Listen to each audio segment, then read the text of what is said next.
আর এবার চাঁদনী চকের ছবি দেখাবো আপনাদের। চাঁদনী চক এলাকায় পর পর তিনটে গাড়িতে আগুন লেগে গেছে। দাঁড়িয়ে থাকা তিনটে গাড়ি, সেখানে আগুন লেগে গেছে। দেখুন সেই ছবি, দাউ দাউ করে জ্বলছে গাড়ি। পর পর তিনটে গাড়ি দাঁড়িয়েছিল, সেখানে আগুন লেগে যায়। কিন্তু কি কারণে আগুন লাগলো তা এখনো স্পষ্ট নয়। চাঁদনী চক এলাকার ছবি দেখছেন।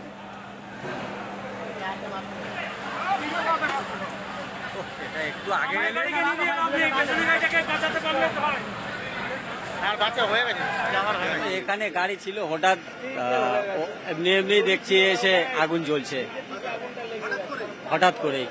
প্রথমে ওই সামনের গাড়িটা ছিল লাল কালারের, ওই গাড়িটা জ্বলছিল। তারপরে পিছনে স্করপিও ভালো ছিল, এটাও তারপরে আস্তে আস্তে চলে গেল, এটাও মানে ধরে গেল।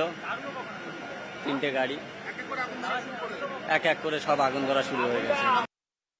স্পার্ক অবস্থায় কিভাবে আগুন লাগলো এখন এইভাবে তো বলা যাবে না। এখন আগুন আমরা এখন ফায়ার ফাইটিং এর উপরেই আছি, কিন্তু চলতি গাড়িতে তো আগুন লাগেনি।